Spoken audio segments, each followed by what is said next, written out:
That thing goes in there. Yep. That looks dangerous. I'm gonna throw my Tactical RX prescription safety glasses on.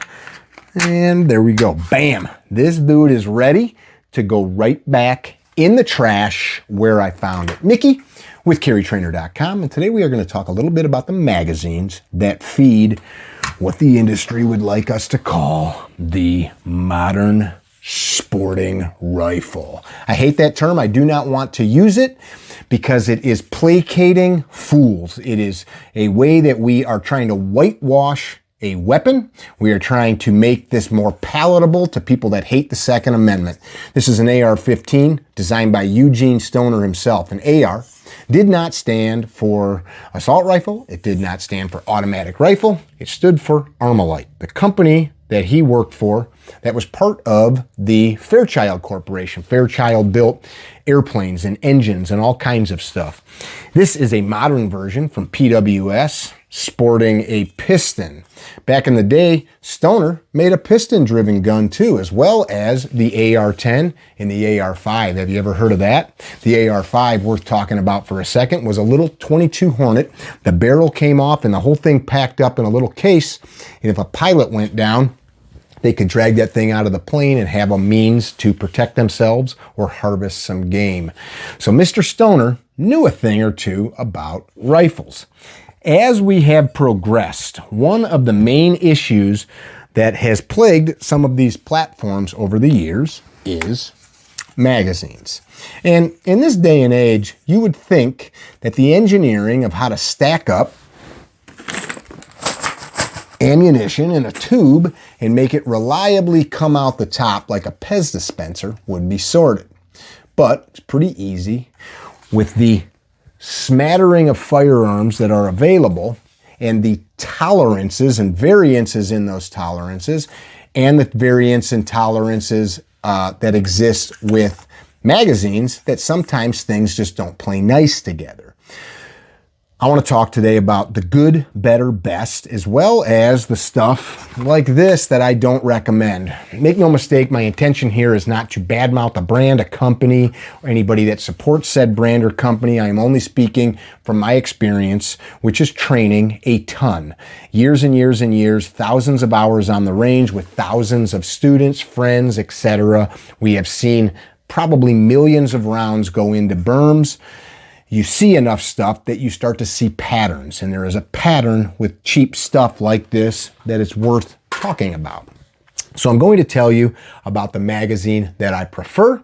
I'll lace in a couple of stories as well as some of the other stuff that maybe is worth talking about out of the gate. I had one of these old metal mags in my hand. I have some of these that my brother got for me when he was still in the Army.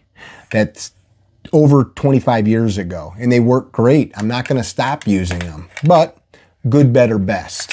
I have PMags that I love, that I will continue to use, that I've shot the snot out of, but good, better, best. There's always something better out there, like boots, like tires, like steaks, like beer, like a cigar, etc. There's always something better.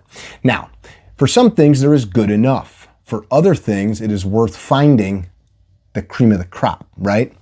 Let's look again at one of these carbines. I want to make a point here. This is one of my Radians. All of these firearms have been cleared by me before we're filming. There's nobody in here with me, and I'm purposely leaving the bolts closed for the video because I'm going to show you something. Before we do that, charging handle. The reason I want to show you this charging handle is it's probably the most respected charging handle on the market. It's very easy to overlook and just say, okay, whatever, it's a charging handle, who cares? There's a reason this Radian, my favorite rifles made by my friend Josh, there's a reason that right here with this PWS, they chose to sell as an original equipment part Radian Raptor charging handle. Why wouldn't they just make their own? Well, because it's pretty well accepted that this company makes the best. If somebody makes one better, I bet you eventually that will be the one you see on all the rifles. But that's a clue. When a maker that's building precision premium stuff like PWS chooses to use it, maybe you should too. So, magazines. There's a reason that you see a lot of the same mags out there, and there's a reason that over time you're going to start to see this one more and more and more. Enter the Mark III from Tango Down. You'll know it's the Mark III because it literally says M3 right there on the upper part of the mag body. It looks a little different than what you're used to, doesn't it? There's a lot going on with it, and I'm going to talk to you specifically about it. First things first, I have 32 rounds in this magazine. 32 rounds. And I want to show you something. I think this is a good little test right out of the gate. Daniel Defense, closed bolt. Click. Check this out. Slips right out.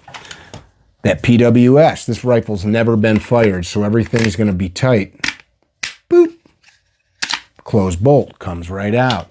How about a non-AR rifle? I've got a SIG 5.56. Check this out. Click. Comes right out. Look at that. 32 rounds in that. My Radian. Click. Comes right out. How about an old Smith & Wesson? Some of you guys probably had one of these, the old Smith & Wesson M&P. Click. Check this. Barely, here's flat. Just the littlest angle. Cool. Doesn't hang up. How about another non-AR gun? How about a Steyr AUG right there? Check that. Does it work in there with 32 rounds? No problemo. And boop, falls right free. One of the issues that you see with a lot of the magazines is guys are taught to load 28 rounds in them. You get 29, 30 rounds in them, and some of them can handle even more, but there's no more room for the rounds to compress, which means that as you've got a closed bolt in your rifle, you're quite literally smashing this cartridge case up against the bottom of the bolt carrier, trying to get it to compress to fit. So what do you end up having to do? You drop the mag, you strip a round off, and then usually it'll go in there. And by the way, with 32 rounds, that fit right in and out without a lot of force. So I just don't want you to think I'm lying. So let's just count them out. 1, 2, 3, 4, 5, 6, 7, 8, 9, 10, 11, 12, 13, 14, 15, 16, 17, 18, 19, 20, 21, 22, 23, 24, 25, 26, 27, 28, 29, 30, 31, and 32. And that's just the way he designed it. So let's do a little backstory on Tango Down. So Tango Down, owned by a guy by the name of Jeff Cahill. Jeff's got this brain. He's an engineer, designer that looks at a tool and says, how can I make that better? How can I make that thing do a better job for the guy or girl using it? That's what this is. It does a better job, which we'll get into. Tango Down's known for making things like slide lock levers, mag catches, all kinds of stuff for aim points and different things for fighting guns, making them better, foregrips, pistol grips, etc. At CarryTrainer, if you followed us, been to a class, you have probably heard me talk about the 3 R's. Is the thing repeatable? Is the thing reliable? Is the thing robust? What's the thing? Glad you asked. Anything. It's anything you add to your training, to your kit, as some people call it, to your toolbox. And this doesn't even need to be tactical. This could be literally the box you have in the back of your truck to get the truck out of a bad spot if you slip in a ditch. Is the thing I'm buying repeatable, reliable, robust? Is the thing I'm training? Is the thing I'm teaching my family, teaching my coworkers? Does it have these 3 R's?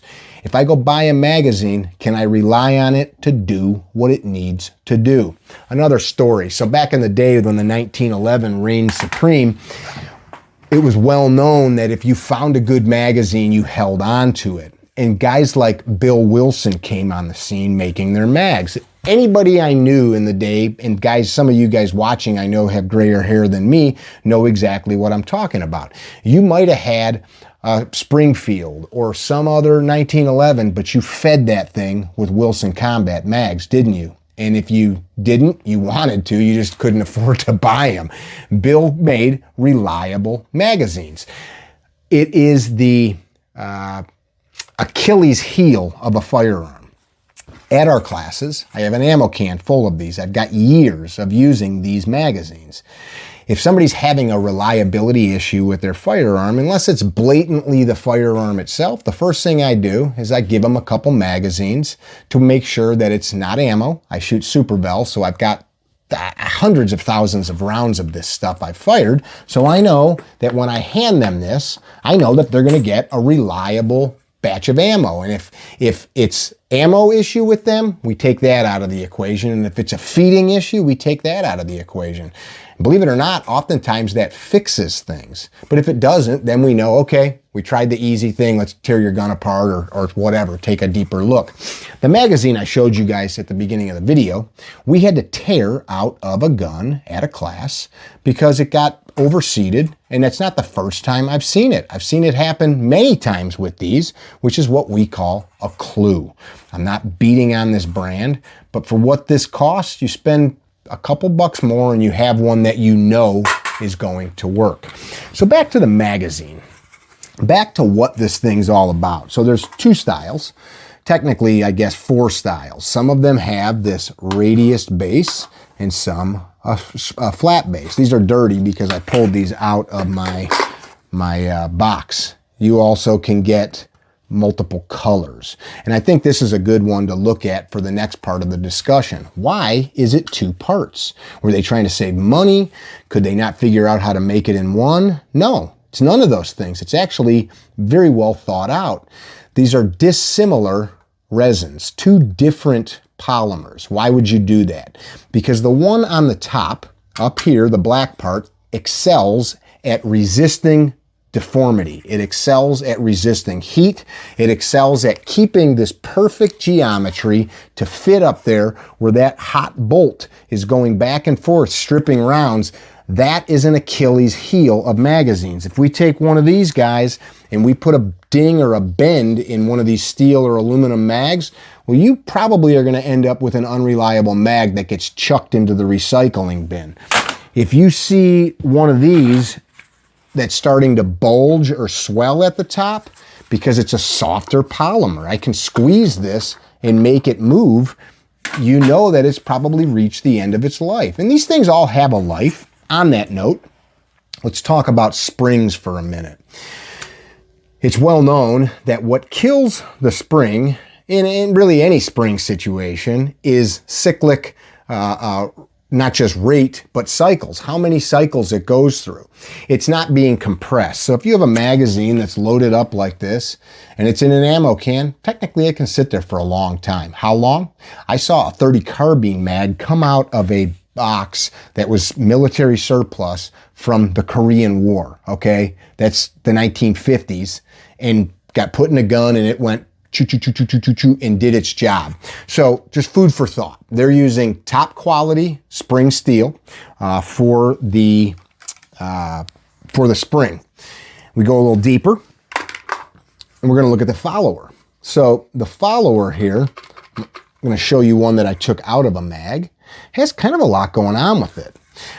We got a bunch of holes in there, line them up the same way for a reason. That's so if dust, debris, garbage gets in there, you can get it out, knock it out, as well as blow that out with compressed air, put your shop vac on there, or flush this out with soapy water, blow it out with air, or just dry it in the sun upside down to drain. These legs on the follower allow this dude to go up and down in the mag body without tilting. Tilting makes for unreliable feeding. So let's just look at that for a second. If I put you in front of the camera here, I take a pen and I push on the front of the follower, you'll see it goes up and down, front or the rear. Let me see if I can get that without blocking you, pardon me. You can see it goes up and down without tilting, without me putting perfect center downward force on it. That's important. If the follower's tilting around, no bueno. Back to the 2 components. Let me get that multicolor. The bottom So this guy's made to be super resistant to deformation and heat. This one is made to be drop resistant, impact resistant, this bottom one. That makes good sense to me. And if we look closer at that, you can see as I move it in the light, of course, we've got windows on both sides to be able to see our ammunition, right? But we've got texture here. You can hear my fingernail on it, as well as knurling on the front and the back. And then these really nice kind of beveled edges here, a little chevron, like a little roof, that when this thing's in a mag pouch or on a plate carrier, you can get good purchase on there. Wet hands, cold hands, gloved hands, etc. They're not too gritty where they're gonna hurt you or wear you out, but they are nice purchase, very thought out. The glue that holds these things together, I'm told, is the same glue that is used in aviation, probably very expensive stuff, to glue the skin on aircrafts, which I'm just in a big jumbo jet crossing the Atlantic Ocean. I hope that glue holds together, right? Check this out. I drove over one of these mags before the video here with my 1-ton diesel Ford. You ready to help me? We'll go forward. So we got a loaded up mag. Drop that dude underneath there. This is a 1-ton. Yeah, babe, I'm ready. Go 2 feet straight forward. Why don't you try it again? Go straight backwards.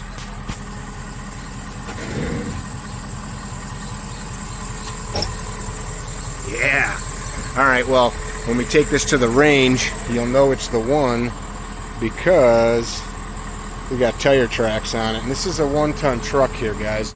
Well, there's that mag that we drove over. You can see the scratches from the pavement from that truck. Closed bolt, 32 rounds. Seems to be no issues. And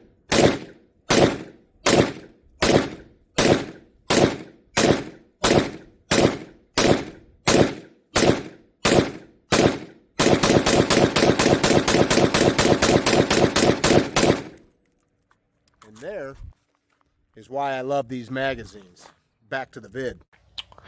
Well, that's pretty cool. Not only can you drive a 1-ton truck over it, which I don't recommend, you saw it still works just fine after all of that. Back to these feed lips for a minute. I have been told that there are some high cyclic rate weapons that the military uses that are chewing up other polymer mags. I've heard this firsthand from dudes, and that they are not seeing that with these. Food for thought there as well. Super durable. Super reliable, actually pretty cool looking in my opinion. Guys always ask me when I have them out on the range what they are all about. Made in the USA by the good people at Tango Down. Check them out, the Mark III. Be well, don't be dickheads. Tell somebody you love them.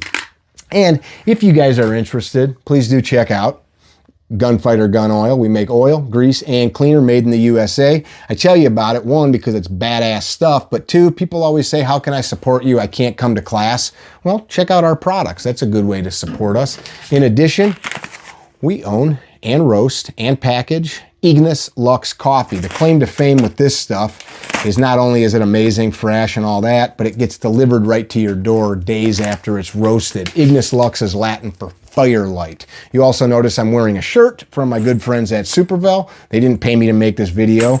I am making this video and telling you about these people because I want you to support the brands that make this industry what it is. Quality people making quality stuff. Cameron, the founder of Supervel, is the guy that introduced me to Jeff from Tango Down. Birds of a feather, man. Find you some good people that care about making good stuff. Support them. Support the people that work for them. Support the Second Amendment. Be well. Don't be dickheads. Feed your AR with the best mags on the market.